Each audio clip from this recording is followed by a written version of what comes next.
Tuscan orange grapefruit. My God, America is imploding. America is imploding, and that was my apartment because it's hot as fuck here. Welcome to Fanzone. I hope we're all having a thirsty Wednesday because that's when we're filming this. I'm hot as shit because nothing works in this place, and our air conditioning is out, and I've got fans a-blowing, but that's okay. Welcome to Fanzone. It's another great episode, episode 4, I believe, and I am joined by two people today. My name's Tim, hello, and I'm joined by two people who have already judged in this tournament. We're going to start off with my former teammate, current co-host, and forever a pain in my ass. His name is Robert Parker. Robert, how are you? All of those are apt descriptions, but maybe not in that order. I am very excited to be here. I love a good fan zone. I love a good debate. I love judging a good debate. I've been judging debates for a hot minute in this community. I love every second of it, Tim. So I'm excited to see this one. Perfect. Doug, you are no stranger to the fan zone. You are no stranger to the multiplex debate ring. You have played, you have judged many a match, you have hosted the matches. Are you excited to be here today for this one? And you can tell me no if that's how you truly feel. No, I'm not excited to be here. No, I'm fine. Of course, I love it. I love being here with you, Tim. It's always a good time. I think we always have fun. Regardless of what happens, things get heated, but it's still fun to watch and judge people. On debate, we'll just judge people on debate. We'll say it on that. Yeah. Well, today we've got an interesting one. We have got Ryan O'Regan versus RJ. I always just call him RJ because I don't know how to say Rene Villareal Jr., and I think he's okay with that. I'm deep down on the inside that I can't pronounce his name. So it's going to be a good one. I've never seen either of these people debate. I don't know if they have in other leagues before, but as you guys know, we're in our debut debate tournament here, so they definitely haven't debated here. This is going to be interesting. I've seen them both play in trivia formats, and they clearly have a large knowledge when it comes to trivia. Will that come into debate? Let's find out. We'll bring in our first competitor, Ryan. This is your first time debating here at Multiplex Entertainment. Tell me, have you debated in other leagues before? Are you excited for the match? Are you looking forward to it? How do you think it's going to go today? Well, first of all, hi, everybody. Happy Wednesday to you. To answer your question, yes, I have had a little debate experience over in TMG, whether it be in Movie Battleground and in the Chokeslam Championships wrestling debates. As for this is obviously a little bit of a new format because it's a wide range of different topics that you can choose from. So on the one hand, it's like being a kid in a candy store, and on the other hand, it's like too many noises. It's like I'm too scared by all the different things that could attack me. So there's a little bit of anxiety, a little bit of nervousness, but that always helps. So I'm looking forward to it. Awesome.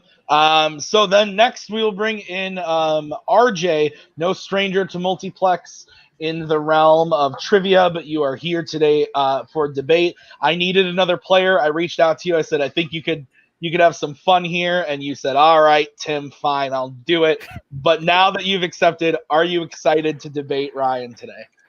Oh, that's literally word for word how that conversation went. But I've also had a little bit of experience in Movie Battleground way back in the day. It has been a while, just because I'm very passionate about things, but I'm not good at constructive arguments. So I'll at least try to give you guys a good time. Robert, I know you said you like judging good debates. This is going to be a good debate, but I'll try to make it as fun as possible. All right. Well, perfect. So, guys, this is how the show works. There are 4 debate questions that we wrote and gave to the competitors. They drafted the categories. We gave them the questions. Then they gave us answers. So they will debate the questions at hand. The first person to 3 is the winner. You are going to get 1 minute to open your argument, 5-minute free form, and then 1 minute to close your argument. Are there any questions before we get into the first question? Just out of curiosity, as far as the countdown goes, who do I look to for that? So Tim? I will come. I'll take all of us out. We'll all be out, so you guys will be the only ones on screen. When there is a 1 minute left in the 5 minute, I will come in and give you the 1 minute. And then when there is 10 seconds left, I will come in and start to count down to 10 to 0. And that goes for your minute and the 5 and the 1. So, okay. So with that, we will get right into it. And the first question is a category that Ryan drafted, so he will be going first. And the category is in musicals. And the question is, what is the best musical of the 21st century? So, Ryan, we are going to start with you. You get 1 minute to open your argument when you start talking. Well, the funny thing about musicals is that a lot of the best musicals that our grown-up selves have come up with have always been much older musicals, stuff that our parents or our grandparents came up with.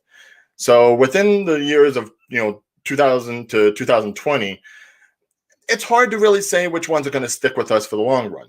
However, I would say that certainly the best musical of these past 20 years is probably the one that has, I'd say, been often imitated but never duplicated.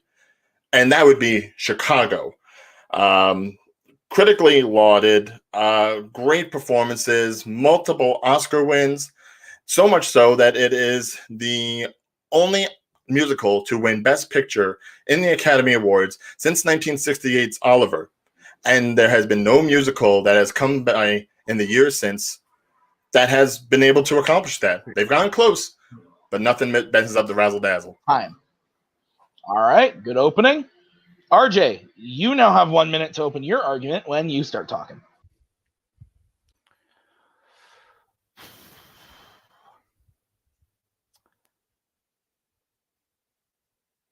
When we got into the 20th century, movies started going into this trend about redoing a lot of things that have been done before, bringing back some nostalgia for some things, and it worked and it hasn't worked for us. And a lot of people complain about it. So when it comes to best musical of the 20th century, while a lot of musicals have finally gotten the movies they deserve in the 20th century, there's one that stands above the rest because it was completely original to the 20th century, and that is The Greatest Showman. That came out and surprised everybody. Nobody was really talking about it outside of movie circles, but then everyone went to go see it because it was just a fantastic movie with fantastic music and did something that no one thought could be done in musicals, and that's to come up with something original that would make us feel like we were watching something that we could have easily seen on stage. That's all I needed. Okay. Ending about 5 seconds early for that. So, The Greatest Showman versus Chicago, best musical of the 21st century. 5 minutes freeform. Remember, no filibustering. I will come in and tell you to shush if you talk too long. So, let's do it.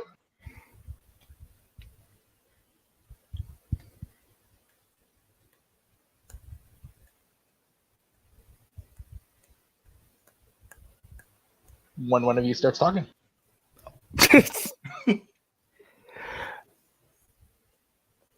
I don't think Oscar should be a judge of what a best movie is. Shakespeare in Love, over Saving Private Ryan, and Saving Private Ryan is a better movie. Yeah, it got a lot of Oscars, but it got a lot of Oscars, it got a lot of Golden Globes, it got a lot of critical acclaim as opposed to the middling credits that Greatest Showman got, which was apparently just more the fact that the story of P.T. Barnum was fluffed and candy coated as opposed to embracing the realism of the plot that the Chicago story actually did, because it was based off of an actual double murder stuff that happened back in 1924.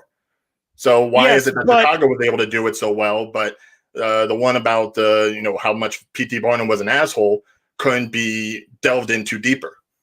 Well, one thing, like you said, I'd rather see something that's a little bit fluffed. In musicals, you want fluff, and something that glorifies, people getting away with murder, basically, is not really the fluff I like. Like I said, it won Best Oscar because it was a good movie, but we're not talking about just a good movie. We're talking about a good musical.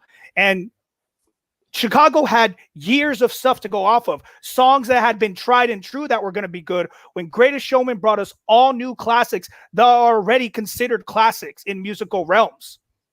I wouldn't call them classics. Sure, they make a nice soundtrack, but you got to look at the musical as a whole. It's more than just the music. It's the performance, it's the storytelling, it's the everything encased in this nice little film that you get for a couple of hours. If you're going to base it just off the songs, even then, I would go ahead and I'd take Mr. Cellophane, all that jazz over, whatever that song was that Rebecca Ferguson didn't even sing. All right, at least the people in my movie, they actually sung their songs. You go ahead and you have the most powerful singer relegated to the one song that gets the Oscar nod, and she's the bearded lady. Put her up front if she's a more powerful singer. She was up front. Actually, that was her solo, and it was her song that got the nomination. Plus, Hugh Jackman, Zac Efron, and Zendaya all sang. So you can't just judge it on one person not singing. I mean, when you really think about it, Richard Gere's not even that good in his anyways. So I'm sorry. Oh, come on. We're talking about a guy who Broadway is better than what Richard Gere did. Classes for 3 weeks straight prior to his performance, just so he could be on par with anybody else that was on that stage. All right, at least my people were definitely more committed to actually bringing about the characters that, yes, maybe a little bit more familiar, but certainly went ahead and they made it their own. Talk about committed. Hugh Jackman re-broke his nose because he was so passionate about the project in final rehearsal. He had a nose that he had to get stitches on. They told him, do not push yourself. You need to calm down. In the final performance, he was so enthralled in the project that he could not help himself and belted out singing and broke those stitches and had to get them done again. So don't say they weren't committed to the movie, because every single person in there was 100% there. Okay, but you've got people like Hugh Jackman, like Zendaya, like Zac Efron, these actually Disney-oriented or Broadway-oriented performers. Yeah, you're going to get a good show off for them. You're going to tell me you expected Renee Zellweger, Catherine Zeta-Jones, Richard Gere, John C. fucking Reilly to put on an award-winning musical? If you looked at that cast now, there's no way you would have even suspected that. You would have if it was later into the 20th century when you can actually look more into these people. Back in the early 2000s, you couldn't know that. You couldn't find these things about these people and know how good they were at singing. We didn't know Hugh Jackman was good at singing until you could watch him more on YouTube and say, hey, look, he's done some stuff. Exactly. And regular and moviegoers could find that information. You couldn't find that for Chicago. So, yeah, that's why it was surprising when John C. Reilly and Catherine Zeta-Jones came and sang. But nowadays, we knew we were getting good singers, so we knew we were going to get something special. What you consider something special is a flash in the pan sort of performance. All right. The fact that there is so much here on paper that goes ahead and says, oh, it was so flashy, it was so colorful. It's bullshit. It's absolute bullshit. Many musicals like that have come and gone, where it's gone ahead and just thrown stuff at the screen and seeing what sticks. There's no substance. And you know what other musical has done that? Chicago. It's a lot of flash, bang, and boom if you ever actually see the musical. That's because that's what the plot is all about. The flash, bang, and boom in order to get these people acquitted. It delves into the actual story. I don't need to know about, Jenny Lynn going ahead and popping off, or the history. I don't know what movie you're not watching, but they definitely delve into his story about the struggle and everything. So I don't know what story you didn't watch. So I guess you just weren't enthralled by it, but there is a story in The Greatest Showman. There's a story in every movie. Time. Strike that last comment, judges. All right. So, RJ, you now have 1 minute to close your argument when you start talking.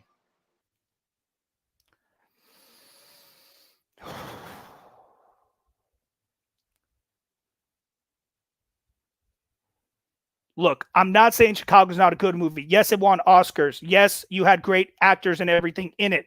What I'm saying is, when you came into the 21st century and we were tired of seeing things that had been tried and true just brought to the screen, came up with something completely original, and it worked. Regardless of what Ryan thinks, it worked. The critics liked it. The fans liked it. Everyone became enthralled with the movie, and it gave us a message we needed for this time about accepting who you are and what's actually important in life, when all Chicago does is glorify what was bad about that age.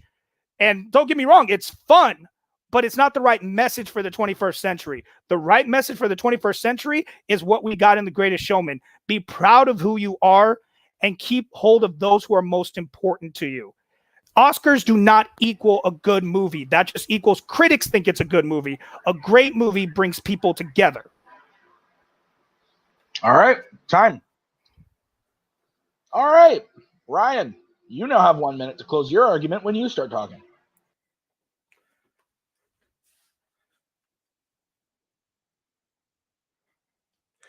To say that Chicago glorifies the bad parts, it's simply acknowledging the bad parts and still making it a story in which you want to vilify some of the people and like some of the others. These people are open and honest about what they are, what they're doing. And yeah, it's a show, but it's a show that also makes you realize that stardom can be corruptive, that everyone's got an angle, everyone's on the frisk. Chicago, what is Chicago telling us that we haven't already heard in so many other movies, ham-fisted into us? And you want to say, the critics liked it. 56 Rotten Tomato, 48 Metacritic for Showman, 86% Rotten Tomato, 81% Metacritic for Chicago. You want to talk about the awards? Yeah. Oscars, Golden Globes, they were all there. People got the awards. Why? Because people liked it. The most awards that Greatest Showman got was from the Teen Choice Awards, and that was for Zendaya and Zac Efron for looking cute. Don't tell me that Chicago isn't the best when everyone else has tried to do what they did. Time. All right. Woo! We're starting off fiery tonight, boys. This was a good fight. Based on the middling beginning where everyone just sat there and looked at each other, I wasn't. Well, that was intimidation. We were just trying to eyeball. I wasn't sure how it was going to go, but this was a great fight. All right. I'll go first. I heard a lot about how other people thought about these movies. Critic scores don't really sway me anyway. Box office numbers, stuff like that, doesn't really sway me in any way. So those numbers don't really have an effect on my opinion. But based on the arguments, shit. I think I'm going to go RJ, even though I hate The Greatest Showman. I've never seen Chicago, but I'm going with RJ because I think he painted a better picture to me about the people in the movie, the musical aspect of the movie, more than Chicago. And the question is, what is the best musical movie? And he gave me a lot about the musical part of the movie. Not a lot, but more than I got from Chicago. So based on that, I'll give my point to RJ. Robert, going to you next. It was kind of a messy fight. We got pretty tangled up there on who actually sings and what actors could be looked up on the internet in 2001, and that's just not relevant. But we came back in the closings. We got back on track. I'm actually going to give this point to Ryan for my vote. I think Ryan, when we actually got stuff about the musicals themselves and comparing parts of the musicals to each other, I think Ryan did a much better job talking about, song to song comparison, story to story comparison, how Chicago is telling a better story, a more truthful story perhaps than Greatest Showman. And I thought that was a really good point that he made, that RJ didn't really have a counter to, besides, people want the sort of fluff. And then Ryan countered that pretty well too. So I'm going to go with Ryan on this one for sure. All right. Well, that's why we have 3 judges. Doug, it is up to you, my friend. You get the final vote. Where are you going and why? Congratulations to both of you for picking musicals that I absolutely hate with a passion. So it's pretty much who kind of won me over to their side. And I think when you look at the arguments, I can see where the other judges are coming from, but you guys definitely are passionate about the subject. And I think RJ out-argued a little bit more. So RJ is going to get my point for that one. All right. Well, with that, RJ gets the first point on the first question. We do move on to question number 2, which is Disney. Pixar is the category. RJ drafted this category, and the question is, what is the worst Disney sports movie? This is going to be a yikes from me, dog, as they say. So, RJ, you are opening this one. You get 1 minute to start your argument when you start talking.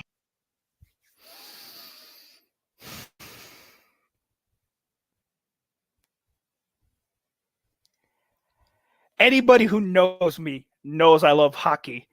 Anyone who knows why I love hockey knows it's because of Disney's The Mighty Ducks.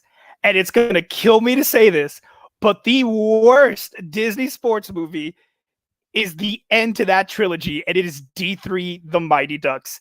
What a horrible, horrible way to cap off what could have been a great trilogy, or even just two good movies. It's just, it loses all the flair that you got from the first and second one. You feel like you're just watching a rehash, that they were just like, let's make a third movie because it's good. And they did a terrible job at it. You lose all the fun, all the love of the characters. It's just not well made. That's all I need to say. Okay. RJ finishing up about 15 seconds early. Ryan, you get 1 minute when you start talking. You know what the worst thing in regards to sports movies, especially Disney sports movies? It's that Disney has the idea that if it ain't broke, don't fix it. They will go ahead and they will take an idea, a premise, an A to B to C sort of storyline and just beat it into the ground. And Mighty Ducks, they've had 3 movies in which they pretty much were doing the same thing. But you know what's even more egregious than that? Taking that same premise, regardless of how many movies it's been used in, putting it in a completely similar situation and not even having the fun of hockey. Instead, you make it soccer. Who the hell cares about soccer? I sure don't. If any of the judges do, I apologize. But you know what? The Big Green from 1995 is the worst misfire that Disney knew what they had to do and completely botched it. Time. All right. Couple good openings here. We've got the Big Green versus D3. Who's the worst? Let's find out. 5 minutes when you start talking. Now, you say you go ahead and you talk about how D3 went ahead and just cut and pasted the plot from like the first 2 movies. But if you're going to go ahead and you're going to have a 3-movie series of exactly the same stuff, then that's acceptable. When you go ahead and you take that same premise, take it from hockey, put it into a sport that wasn't even as popular back in the day, and still ran through the same notes with characters that weren't even as enjoyable or as charming as what you got in the original Mighty Ducks, then I'm sorry. It's a worse tragedy when they knew exactly what they had to do.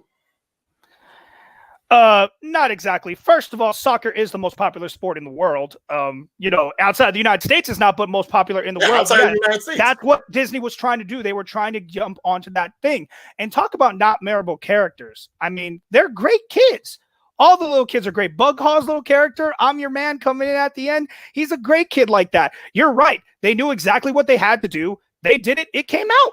It's a serviceable movie. It's exactly what it's supposed to be. Nowhere near serviceable. Underdog team coming in, learning a new sport, and they had to learn a new sport. At least they gave you that. It wasn't like these kids were like, oh, just bad soccer players. These kids didn't know a thing about soccer, had to learn soccer, ended up going to win in the end. Where in Mighty Ducks 3, at least with the Mighty Ducks, they at least had to know how to do skating, if nothing else. And sure, some of them may have learned on the team, but you had to have at least some inherent skill to know what you were doing. With all the cut and paste that they had to do on Big Green, the only person who even knew soccer is the one kid that they go ahead and is like, oh, well, he's Hispanic, so we got to give him a plot line. Let's go ahead and try to deport his mom. What sense does that have to do with anything? It's a very important issue at the time. It gave a little bit of conflict to your right, an otherwise very kiddie movie. They want to give you some kind of conflict. Where D3 didn't give us any conflict. It literally gave us the first movie. Oh, ragtag group of kids don't get along with their coach. Oh, one of them's a big rebel. Oh, now we come together. And honestly, after number 2, how do you go from winning a world game, like basically winning the Olympics, to winning a high school JV varsity game? How is that more important? How does that have more levity? in any way, shape, or D3 form. inherently is all about change. It's all about growing up. The stuff that you did when you were a kid doesn't play around anymore. You've got to grow. You've got to develop. You've got to do things differently. And yes, you're not going to enjoy it. It's not going to be fun, but you're still going to get there in the end if it's what you really want. That's the exact story of D3. And I think You know what else uses that story? Grown-up Big message Green. in that series. You know what else uses that story? Big Green. Because they're all the loser kids and they've given up on life. Their teacher teaches them something new that shows given if up you on really life. work for it's it, just that they don't you care can do it. about the studies. It's not that they're not committing suicide, for God's sake. And they use soccer to change their lives over. So, you're saying, like, how to use just that. to get them to start studying, all right? Let's be clear. This is all It uses them to change their lives around. They care about something. Doesn't know how to reach the kids and decides to bop around the globe. That's what it really started. All right, She bops around the globe and they get interested, don't they, though? But they get interested, but it worked. You can complain about the strategy all at possible level. It's exactly what you got with the Ducks versus the Hawks in the first movie. And at least the kids wanted to play hockey. They wanted to go ahead and be a part of the sport. It was something that actually they enjoyed together. They didn't have to be But you're talking about accepting change change in D3. Why can't we accept the change of learning something new that we may not like? So why is it okay because the kids want to play hockey, but not okay just because the kids didn't want to play soccer? Why is it okay in one movie and not the other? D3 ruined the trilogy. D3 is because we've it's a seen horrible these movie. kids grow up It with takes hockey. away Hockey all is the part love of of the who they are. characters. All right, to go ahead and take that away from them or to change what they know isn't going to be drastic. It speaks to the puberty aspect. It speaks to the growing up and moving on to high school aspect. It works on multiple different levels. To go ahead and say that it's the worst of the trilogy when it's trying to say the most in the trilogy is a fault to the actual people that went ahead and poured their heart and soul into the movie. And those people that went ahead and got all upset because Emilio Estevez wasn't even in there, he did that role for free. All right, he came back because he cared about the franchise enough. He was in the third movie. You can't say he wasn't in there. He was there. And he came in for the horrible plot device to just say, hey, Charlie, this guy that you don't get along with, remember when we didn't get along, you should get along with him. And the coach forgives him in like 2 seconds. What the heck is that about? If you're talking about a horrible plot, he argues with the coach. As soon as he says, hey, coach, I'm sorry, the coach is like, all right, we're best friends now. That's worse than your teacher just bouncing around a globe and then saying, hey, now we're going to play soccer. That coach is worthless. You lose all the heart of the characters. Charlie's not even that good anymore. Time. All right, that one got heated. We're going to start with Ryan. 1 minute to close your argument when you start talking.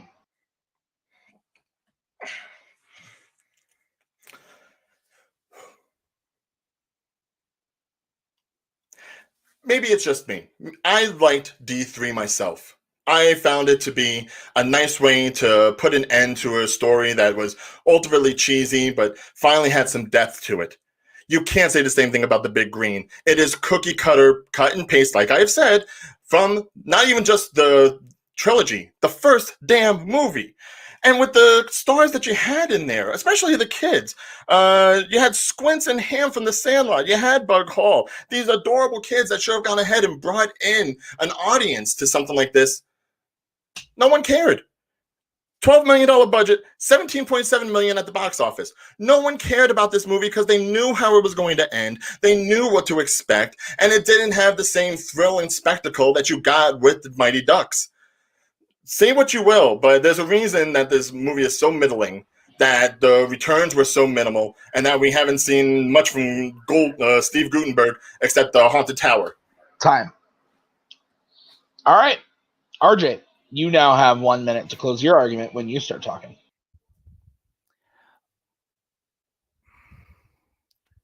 Once again, you cannot judge a movie's actual best or worst by the numbers. It doesn't matter if less people talked about it and less people went to see it. That doesn't matter when it comes to worst and best. Talk about when you're actually sitting down and watching it. When I watch D3, it takes away everything I loved about the first two and completely ruins the trilogy for me. I'd rather that movie be gone. Whereas Big Green is a cookie cutter. Yes. Is this a 90s Disney's movie where they did cookie cutter a lot? Yes. So what more can you expect from that movie? You expected D3 to be this great cap off to an otherwise great series, and they completely flopped. They got rid of Bombay. They replaced him with a horrible replacement that you didn't even really care about. You're just, okay, he's the new coach. Yeah, they focused on Charlie, but I didn't care just about Charlie. I wanted to care about the whole team, and they completely lost all of that. That's why it's the worst movie, because it ruined something that could have been great. All right. Hot diggity dog. Here we go again. Scooby Dooby Doo. Okay, Doug, you were the deciding vote last time, so I'll let you go first on this one. Where are you leaning on the big green duck situation? The big green duck situation. I'm leaning. I heard both their arguments. I think they played off each other really well. But I kind of there was a few things that RJ said that stuck a little bit more to why it hurt the film.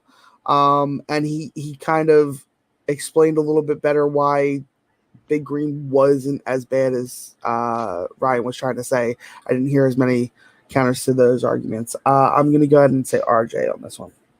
Okay, I'll go next. Wow, this is going to be a big show of disagreeing because I'm actually going with Ryan on this one. I liked Ryan's point of just because the movie was different doesn't mean it was bad. It had some depth to it. It was something different. I haven't seen either of these movies, so I don't fucking know. But he painted a picture of me of why D3, it might not be a great movie, but at least it's something different from the franchise, whereas Big Green is just another Mighty Ducks 1. It's the same thing. So I didn't really hear a combat to that. So I'm actually giving my point to Ryan. So this time, Robert, it comes down to you. Where are you going, Robert, on this big green duck fucker? This big green duck fucker. I'm going to give my point to RJ, and it was close, but I think RJ had Ryan on the defense almost the entire middle. I heard very, very little. Like, when there's these best and worst arguments, when you're comparing two films so directly, you need to talk about how yours is bad and how the other one has redeeming qualities, and I heard almost nothing about why D3 has redeeming qualities. There was a lot of defense for why Big Green was really bad, and I just didn't hear enough throughout the fight about why D3 was a little bit redeemable. I think RJ had him on the ropes for most of the middling round, at least. So I'm going to go with RJ on that one.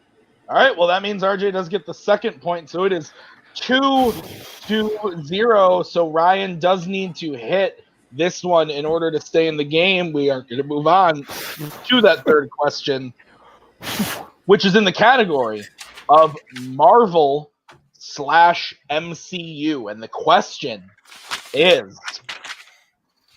what is the best action scene in a Captain America trilogy film out of the trilogy? Because Ryan drafted this one, he gets to go first. Ryan, tell us, what is the best action scene in a Captain America film?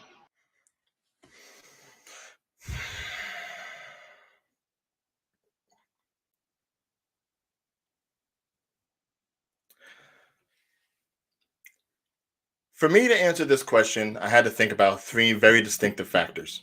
One, obviously, had to involve Captain America. It's his film. He should be a part of it. Two, the action has to be memorable. It has to be exciting. And you have to almost not even know where it's going to go. And third, you have to give a damn about what's happening. So that way, every punch, every kick, every shield throw, every laser blast, you understand why it's happening.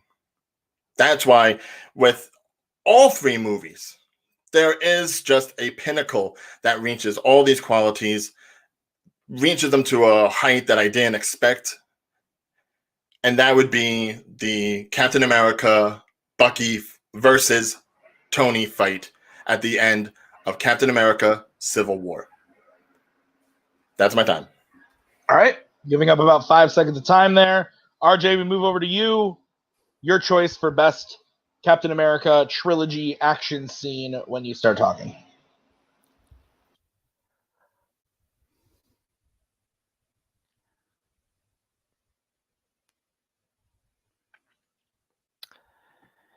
Every time you go into any action movie, when you see the trailers, there's that moment you are waiting to happen.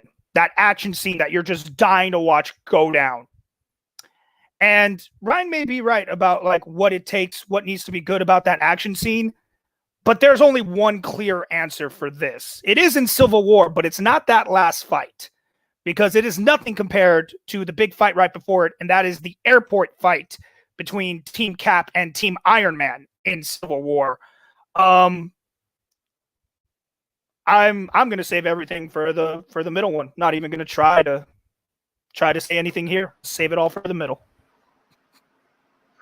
All right, ending about 35 seconds early. That is a new Fanzone record. Doug's giving me one of these in the back. I like it. All right, airport battle versus final battle.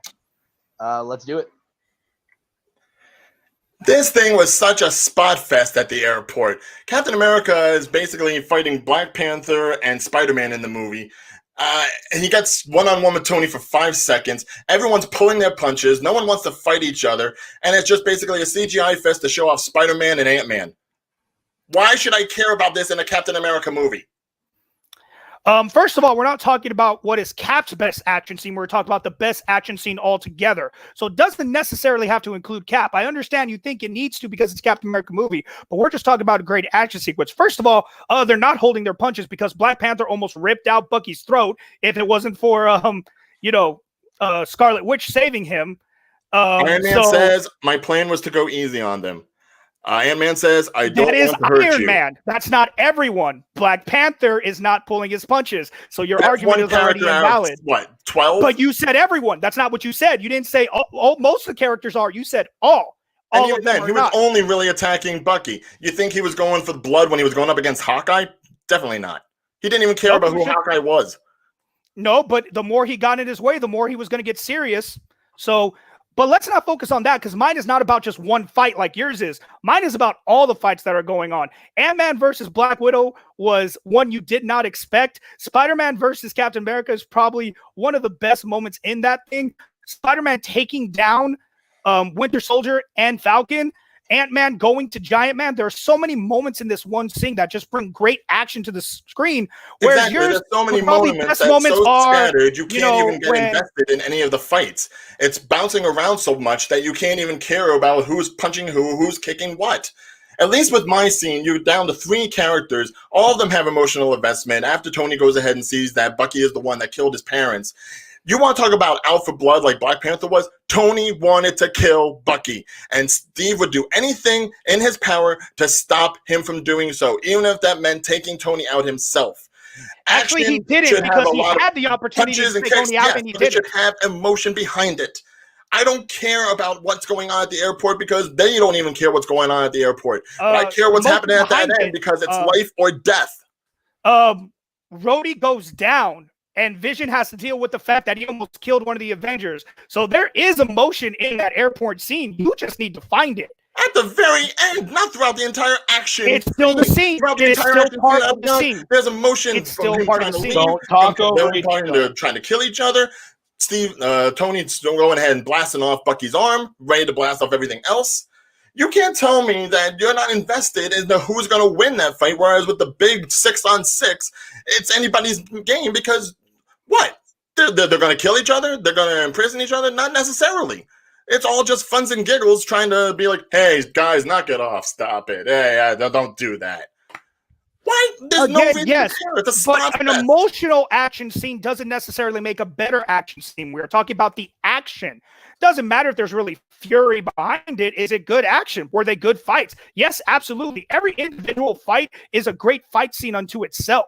When you can pack that many fight scenes into one fight, it's a better action scene because it was able to fit all of that into that one scene and make it feel like something. I'm sorry, if I'm seeing an action scene with Captain America, the heart and soul of the Avengers, the man who pretty much gave almost his entire life in service to the country, to his friends, to his family, I want to see an action scene that puts him in the spotlight and that goes ahead and shows me exactly who he can be, why he's America's ass, when he will still get up and keep fighting, even if it's his goddamn best friend from killing his other goddamn best friend. Don't Yes, give but me all this. you're relying too much on the CGI fact that mess. it gave you an emotional feel. We're not talking about the emotion. We're talking about the action. What is I the am talking best about the emotion action because then that makes the action even more important. If you're going to go ahead and just throw a bunch of people into a ring and let them fight, I don't care about that. You got to give me a story that's making me want to follow the fight tooth and nail. Then here's the story. Black Panther just wants to kill Bucky, but he has to be there under control. Tony just wants all this to stop, but he knows he has to fight. Steve just wants to go take care of his friend, but he knows he has to fight. Ant-Man volunteered, and he's like, you know what? I got to help these guys. I said I was going to help them. I'm going to fight. Scarlet Witch doesn't want to go up against everybody else either, but she knows the right thing to do is to help Cap. Everyone there is emotionally invested. Whether you think they're going for the kill or not, that doesn't make a good action scene. If you're just talking about how they are emotionally invested, every single person who was in that fight is emotionally invested on the side they have chosen, and you get even better when Black Widow switches sides right at the very end. Time. Hot diggity dog. Okay, RJ, you're going first for your closing. 1 minute when you start talking. Yes, Ryan's going to come in here and once again tell us how emotionally invested we got because Tony and Iron Man died. But he's ignoring the fact that he's trying to say, oh, it meant more because they were all going to kill each other. No, Tony was going to kill Bucky. Bucky was just trying to get away. Steve showed us that he was not going to kill him in the end. The action scene at the airport gave us exactly what we all knew. They did not want to be in that fight, but they were going to do what they had to do for the side they thought was right. No one ever thought it would be possible to put that many characters in one scene and give everyone their fair shot because everyone did. People say Vision wasn't in the fight. He was in the fight. He did attack Ant-Man. He saved War Machine, but then he did shoot him at the end, which was also a very good emotional thing. But it was just such a great action scene. The best 18 minutes probably of that entire movie. Like that afterwards, you couldn't even really pay attention to the fight at the end because you were so drained from the fight that we had before. I'm good. Okay. All right, Ryan, 1 minute to close your argument when you start talking.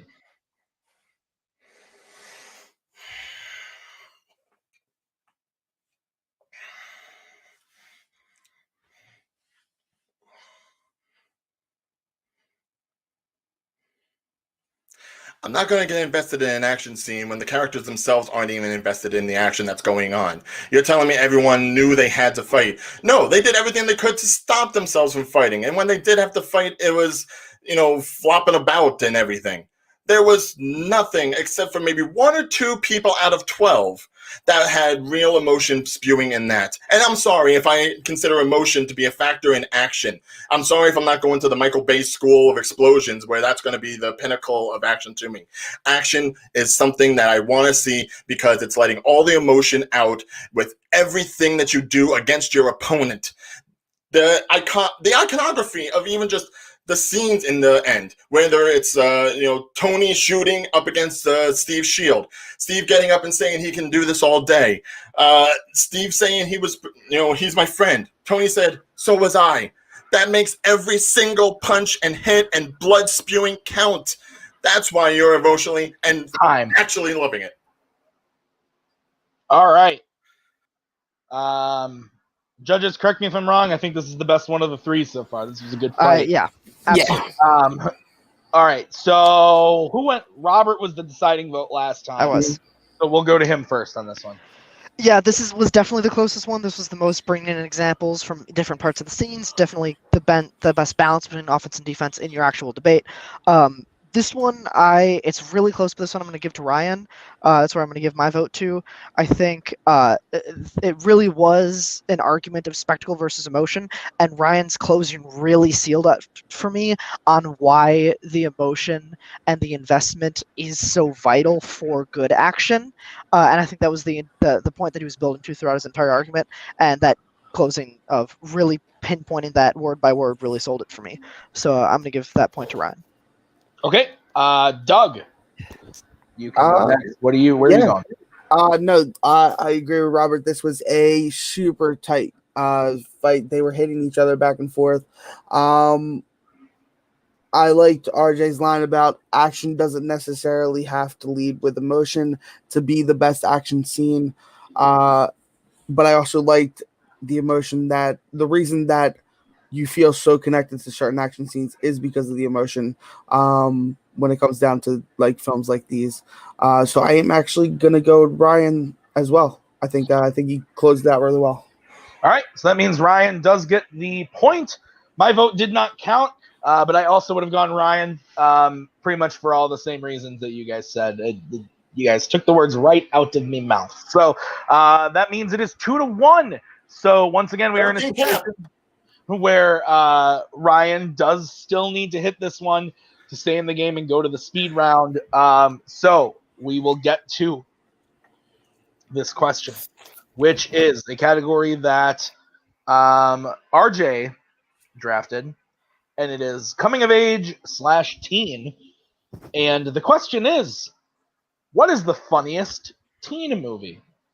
So we will start with RJ. You have 1 minute on the board when you start talking.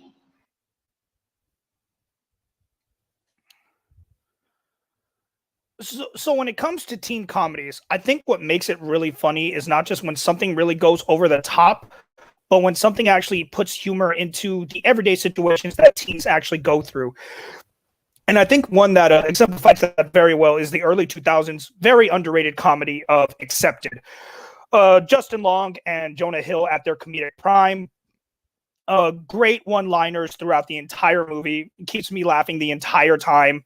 But still at the same time, touching on a really touching message about one of the times in our lives where we need to laugh. That transition from college, from high school into college, and dealing with the fact of sometimes just feeling rejected, and sometimes best thing to do is just laugh about it and realize that you are as good as you think you are, and that's all you need.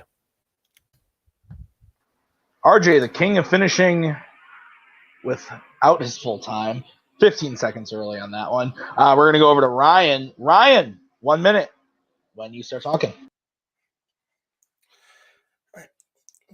Going to pull a little audible here. I actually want to read something, if I may. This is from Jonathan Lynn, the director of movies like My Cousin Vinny and Clue. One of his rules of comedy is that the audience won't care if the characters don't. A good comedy is not about silly people doing silly things. Comedy has to be about something important to the characters, and important values to the society in which it is played. It is about serious characters doing desperate things because they have left themselves no choice. If I think about teen comedies and people doing desperate things, there isn't a single teen comedy that I can think of that doesn't still make me laugh and stress the importance of the subject matter that all the characters have to deal with, more so than 1999's American Pie. I mean, I hate to say the phrase sex sells, but let's face it, this is something that everybody has had to deal with at some point in their lives. Everyone can relate to this movie. The imaging and the jokes have lasted the test of time. All right. So, Accepted versus American Pie. I have seen both of these movies. Awesome. Context on this one. You guys have 5 minutes when you start talking. Okay, you can't use an argument that says desperate and silly in the same thing, where literally the desperate things they do are the most ridiculous things. How is screwing a pie not silly? I would love We've to all hear had to that try argument. something, whether it's testing kissing on a watermelon, whether it's putting a condom on a banana. Yeah, might as well fuck a pie too. All right, when you're curious and you don't know what you're supposed to be doing, and you really don't have much to go off of, and Jim's dad doesn't really help But you much can with agree that it's explaining things silly. about sex, you'll You can agree figure that by it's just silly. practicing. There isn't you a can single agree that it's situation in that silly. movie that someone couldn't gleam onto. Whether it's Oz trying to be a nice guy, whether it's Kevin wondering about whether or not he loves his girlfriend, Jim just wondering if the anxiety of getting laid is worth it, Finch being more mature and adult than he needs to be, and the jokes just write themselves because of the situations these four unique characters have to put them through. Okay, because we're talking about funniest. So what joke? Give me a joke. Give me any joke from that movie. A joke that you can... Let's start with the opening when Jim's going ahead and watching scrambled up porn and his parents keep coming in and interrupting him and they find out he's got a boner in a sock. That's funny to me really because anyone who has had to live through that knows that experience. And that's not people really who haven't lived through that experience, that's just they're funny just aghast. That's just a funny scene. That's not really a joke. Whereas Accepted, I could give you a few jokes. Ask Me About My Wiener was a hilarious thing that everyone would constantly say after this movie came out. The fact that the school is named South Harmon Institute of Technology, the school is literally called shit. That's a funny joke. That's a good joke. Whereas American Pie depends on gross out humor. That's all it is. It's all gross out humor. And guess what? Gross out humor has not aged well. It went away with the parody movies. And then this movie is just go for a rewatch. It's why it doesn't work. Because after a while, it just stops being funny. Because you're pretty much looking at it as gross out humor when really it's humor that every human has experienced. You can't call it gross out when everything is just completely beyond the pale. Like, starting up your own college just to get your dad's approval. Yeah, that's really realistic. That's something desperate, though. But that's something desperate. That's putting in your quote, put in a desperate situation because they have no other choice. No, that's not a desperate situation. That's Bartleby being a con artist, all right? There's nothing he was in a desperate situation. I don't care what he necessarily does because he's been a scammer his entire life. At least with someone like Jim. Jim's wholesome and he's nervous and you can relate to him. I can't relate to Bartleby because he's a jackass. I can relate to Bartleby because I felt the rejection of thinking you're good at something and then realizing it's not enough when you've been told that you're not enough. Kevin feels the same way when he finally has sex with his girlfriend and they break up anyway. But once again, we're getting off topic. It's not about the message. It's about how funny it is. And American Pie just isn't funny anymore. You go back and watch it, it's not funny anymore. By what standards? At least I can remember American Pie. American Pie has had like 8 movies in its tagline. Excepted, I had to go ahead and read the trailer again because I didn't even remember this movie existed, with the exception of Jonah Hill in his stupid hot dog suit. There's nothing memorable about this movie, humor-wise or acting-wise. I remember American Pie. The only thing I can remember about American Pie is the pie. So no, absolutely not. Jim and Nadia in the bedroom over the internet. You've got what you can remember and running in the defecation in the toilet because he was. That's what you can remember. Freaking Stifler eating beer with cum in it. All right, I'm sorry, but that's funny when he goes ahead and you see a jackass like that get their comeuppance. Disgusting. Like you think it's funny, but again, these are all personal opinions. Those aren't funny anymore. You can't put that in an audience anymore and expect people to be like, "Yeah, this is still a great comedy." All right, I tried to watch Accepted. Exactly. You are still laughing at it? Accepted is just a reboot of Camp Nowhere. And Camp Nowhere with Christopher Lloyd was a much better version of this movie. All right? Okay, I definitely don't know what Camp Nowhere is. For this, but you know what? This took it to another level beyond that. No, Accepted is freaking hilarious because it keeps the jokes within the realm of actual, the jokes are in the realm of, okay, this is actually something I can relate to. I'm sorry, I can't relate to fucking a pie, but I can relate to lying to my parents to get out of trouble. Let's talk about I can't relate to drinking a beer that has semen in it. Let's talk about the tongue tornado. All right, there's enough good. I can relate to that being hazed and everything like that. Verbatim, joke for joke writing. You have the situations which are funny as it is. It's memorable. I can't relate. There's nothing memorable about Accepted. There is plenty of things memorable about Accepted. You just said yourself the hot dog costume is very memorable. From the trailer, not from the goddamn movie. Okay, that's your opinion. Movie. What, I'm supposed to be. What else is in there about the movie? No, I don't care because Louis Black is in it. And Jonah Hill. Jonah Hill did his best comedy work in Superbad. It had nothing to do with this. I'm not even going to try. There's only 5 seconds left. All right. Ryan, you get 1 minute to close your argument when you start talking.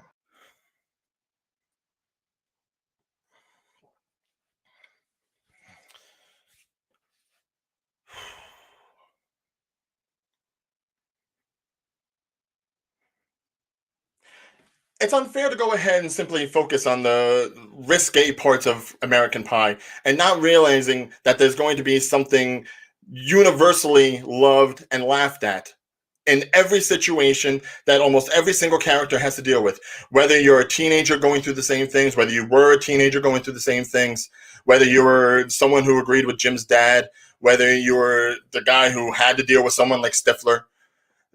Just because the jokes themselves aren't written out line to line, but the situations are, and so memorable and so often repeated, they say imitation is the sincerest form of flattery. Again, I say, 8 movies in a series. There's got to be something funny about that if they're going to go ahead and keep on making it. I can see myself as at least one of these guys, and I'm sure many people can see themselves as another one of these guys, and they can look back on their own experiences that they have gone through and chuckle in hindsight, if not in current. Time. Okay. RJ, you now have 1 minute to close yours when you start talking. You can't say in a movie like yours that you can't focus on the risque parts where everything you said that was funny is all the risque stuff. The pie, Stifler drinking the pale ale, as they called it in the movie, all that stuff is all the risque stuff. And you keep trying to focus on, because we can relate to them and everything. You can relate to the people and accept it too. But the thing is, this is about what is funnier. And American Pie had its time and it's gone. It's just not funny anymore. It's just, he did that. Oh, it's gross. That's the reaction you get. Whereas Accepted, you get the good one-liners and the good jokes that Justin Long is known for. Great, memorable scenes. Funny throughout the entire thing. Lewis Black in it steals the show as the principal, one of the great comedy legends, at least in my opinion, and he steals it with all the one-liners he brings in there. You're talking about funny. You're talking about something I can sit down and actually laugh at. Not something I'm going to sit down and be like, that's not laughing. That's just having a reaction to it. Pure laughter is what I actually get from Accepted. Okay. All right. This fight is going to be a yikes for me, dog. Taste my wad. All right. I get to go first on this one. And I don't really know where I'm going to go because I got to talk this one out. Because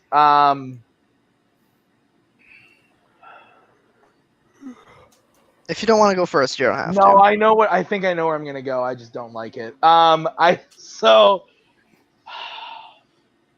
I think the question is funniest teen movie. And while I don't really think any of the things Ryan said were particularly funny, he gave me many examples of why American Pie is funny to him. And RJ's really only combat to that was, well, that's not funny anymore. So based on that, I'm gonna give my point to Ryan. But it's very close. It was a close one. So I'll give it to Ryan. Robert, we'll go to you next. Yeah, this one's tough because of like what I personally think, and then also like the arguments that were presented. Because I don't think anything in American Pie is funny. I don't think that's a funny movie whatsoever. But I think there were more specific examples given by Ryan that there was more defense by Ryan for why it's funny, and I think RJ actually had a really, really good point in his closing when he said that you say don't focus on the sort of cringe stuff, but everything you brought up is cringe. I thought that was a really, really good point, but it wasn't. I didn't hear enough specifics about why RJ's pick was funny. I heard a lot of, Justin Long's really great in it, and Jonah Hill is so funny, and Blake Lively is so funny, but I didn't hear specifics.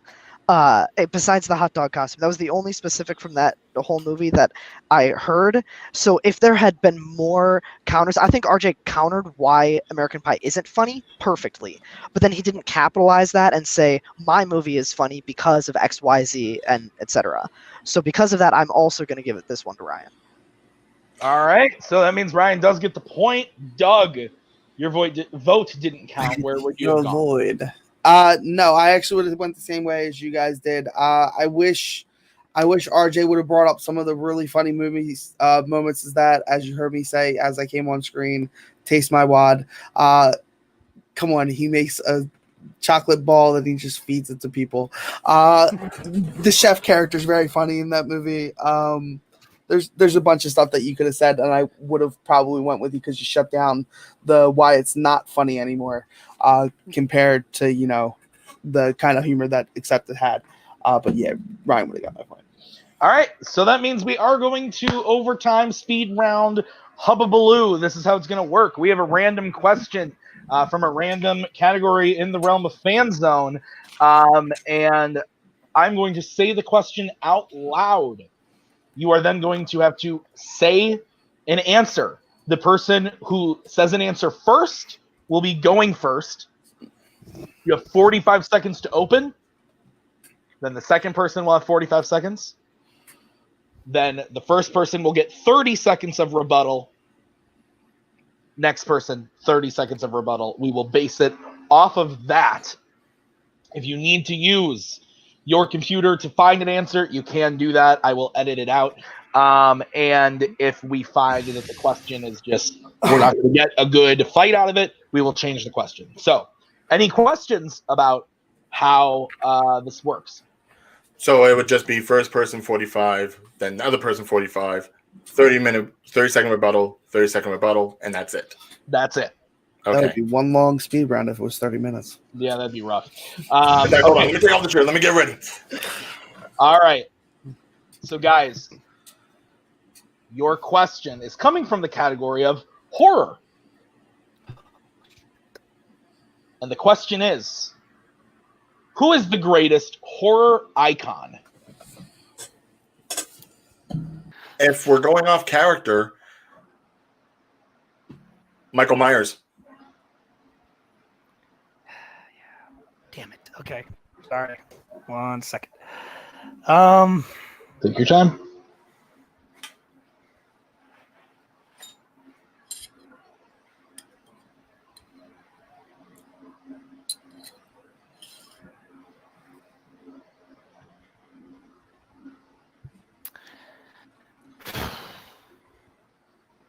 Pennywise. Okay. All right. So, Ryan will be going first. I'm going to stay on screen to give you guys your 10-second counts. Ryan, you have 45 seconds when you start talking.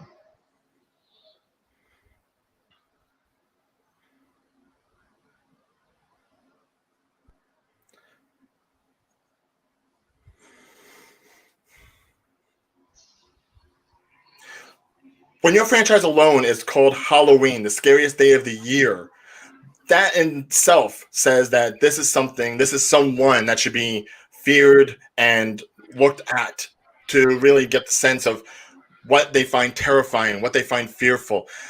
His very unique look, the mask, the knife, the silence, the creep factor that comes whenever he sneaks up on somebody.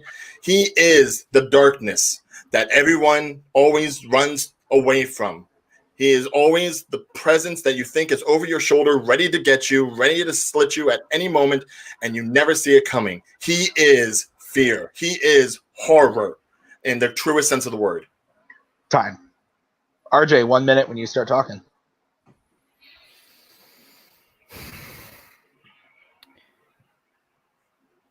If you want to talk about something that is fear incarnate, you talk about the creature that feeds on fear. Pennywise is the thing that can literally take the shape of everything you are afraid of. Guy in a mask, cool. He runs around with a knife. Yeah, he likes to hide in the dark. No, this clown's going to find you whenever he can. Whether you're an adult or a kid, man or woman, he's going to find you. He's going to turn into the thing that scares you most. And when you are the most afraid, he's going to take you down. No one has made the comeback that he has in the horror franchise than with the new It's. Mike Myers has been around for a long time, but when you got his new movie, okay, cool, we got another Halloween. When Pennywise came back, and he came back strong. One time. Okay. Ryan, 30 seconds.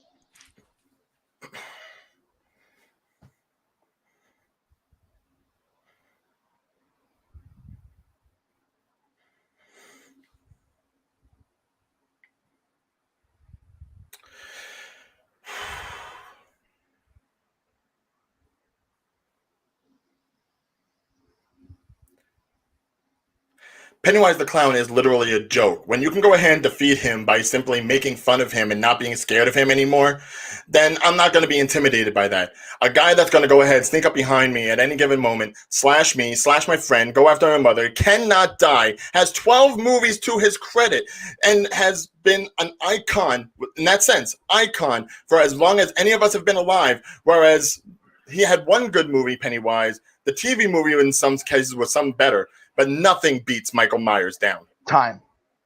RJ, 30 seconds when you start.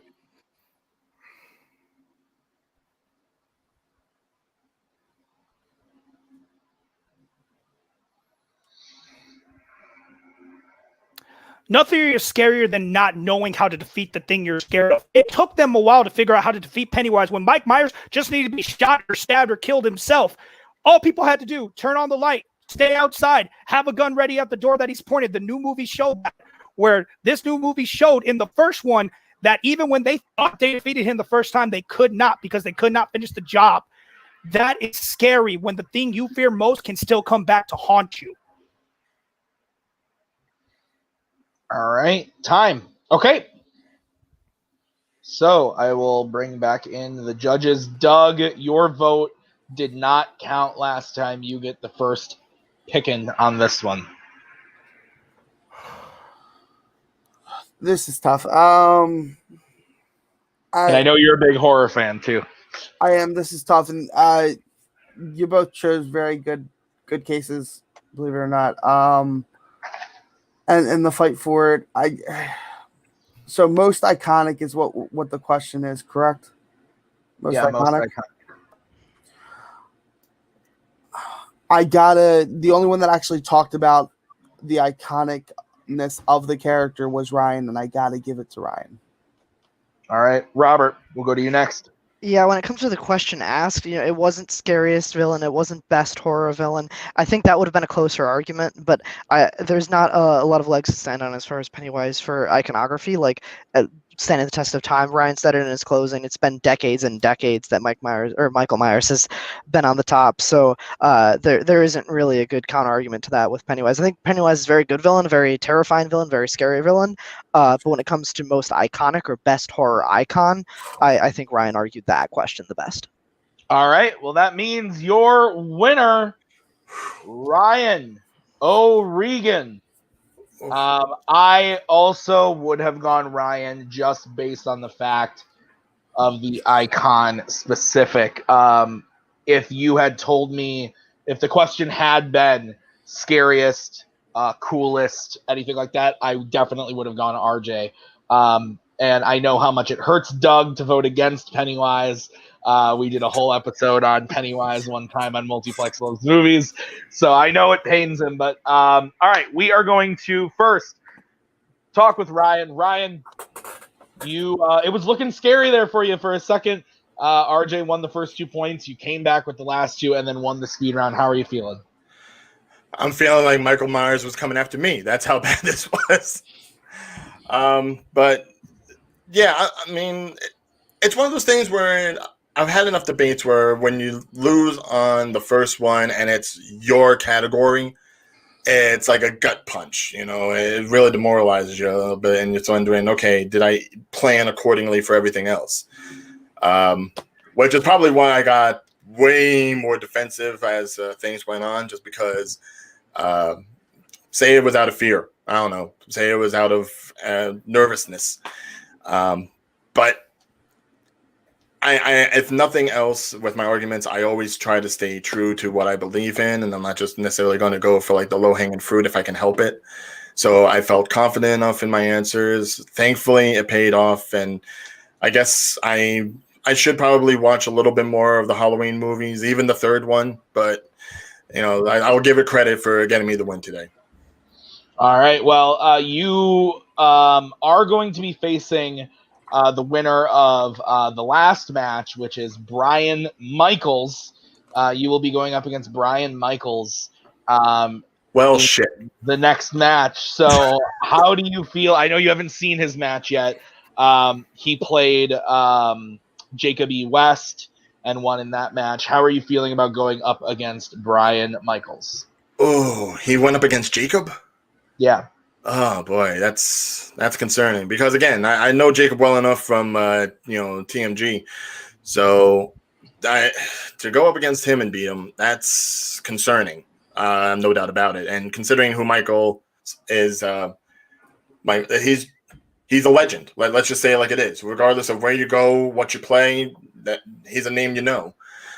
But if that means I have to go ahead and put on my big boy shoes this time and really hammer home that I am an angry Irish Jersey boy that just will not shut up, I will do that.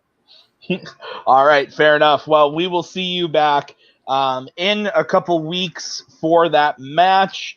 So good luck in that. RJ, will move over to you. Dude, you played really, really well. You got those first 2 points. You were super close on a couple of the other ones. It didn't go your way with the votes this time. How are you feeling about your performance? Not bad. At least, like I said, once I got the first 2 points, I won't lie, I kind of didn't care about the other 2. Like, I cared, but I was like, at least we're going to the other round. I didn't get knocked out, so that's always nice, especially in a realm that I don't feel comfortable. But yeah, he got me on accepted because I just really hate American Pie now, and I love those movies. I just hate it now. Like, it's just not a good movie anymore. I can't watch them anymore. So I just focus too much on why I don't like American Pie, because Doug's right. There's plenty of funny things I could brought up. I tried to at the end talking about Lewis Black, but I was so blanked on everything else that I couldn't think of what to say. And then, I don't know horror that well, so it's hard for me to argue iconic. I probably could make better arguments, but you're right. I didn't hear the question right. I went more who I was afraid of. So that's on me. I didn't pay attention to the question. So, but yeah, like I said, only lost in the speed round. Can't complain. Yeah, not at all. You played very well. If I may interject just real quick, RJ. Yeah. Considering this is my first match in this league, you took me to a limit. So I give you all the props in the world, and you've actually made me rethink Greatest Showman, which I hate to admit because I had to work the theaters during those times. So I saw the people going into that movie. I knew it was popular, and I hated it. But all credit to you, RJ. You did me proud, and you really beat me into a corner. So thank you. It was a great match, RJ. We don't have another match for you this season, but we do have you back next season if you will take it. We would have you play up against any of the 0-1s from this last season. So Amaru Moses, Doug Castle, Jacob E. West, Chris Diaz, Mark Kamier, anybody in that bunch that you would be interested in debating. Can I just have Doug? I like Doug. We could probably At least I like Doug. Don't give me Amaru. I'm not doing that. Don't give me Amaru. Don't give me Jacob. I don't really know Chris Diaz that well, but I'll take Doug. We could probably make that happen. I like Doug. All right, so let's wrap this thing up. Robert, go to you first. Final thoughts on the match. It was a good one. It was tense. It really was. A couple of those were really close. Some of them weren't. But overall, I think they settled in. The first one was a little bit lost, not quite as focused as it could have been. But I think Ryan is gonna shape up, and I think he's gonna do really, really well in that next match. And yeah, as the match went on today, they kind of focused up and got better in their arguments, talked about more relevant things. So yeah, hats off to both players. They both did really well today. And Doug, final thoughts from you. I think they both did excellent. I mean, it's no common thread. If you make it to the speed round, there's a reason you make it to the speed round. You know how to debate a little bit. I think they both did fantastic. I think the freeform, this has been the most entertaining freeform that I've been a part of. I think they definitely got heated. The few times we had to step in and say, don't overtalk each other. But those are always fun too, because it's fun to see people get passionate about certain subjects. Absolutely.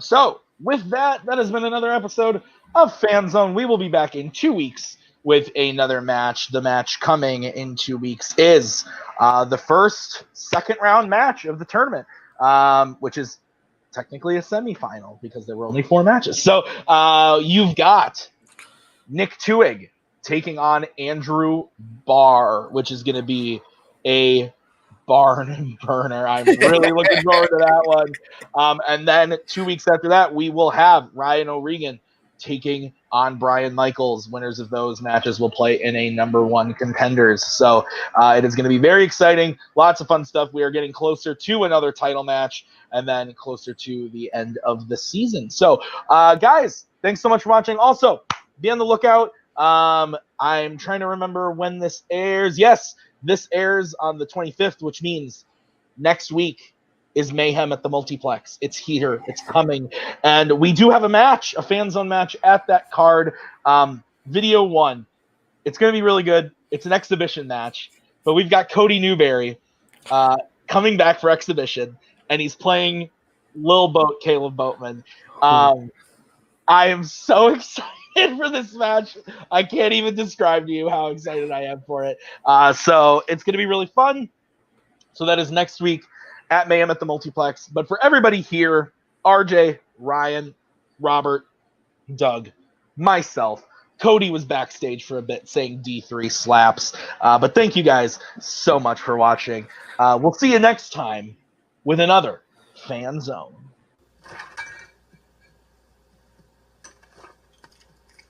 Michelob Ultra Tuscan Orange Grapefruit. My God, America is imploding.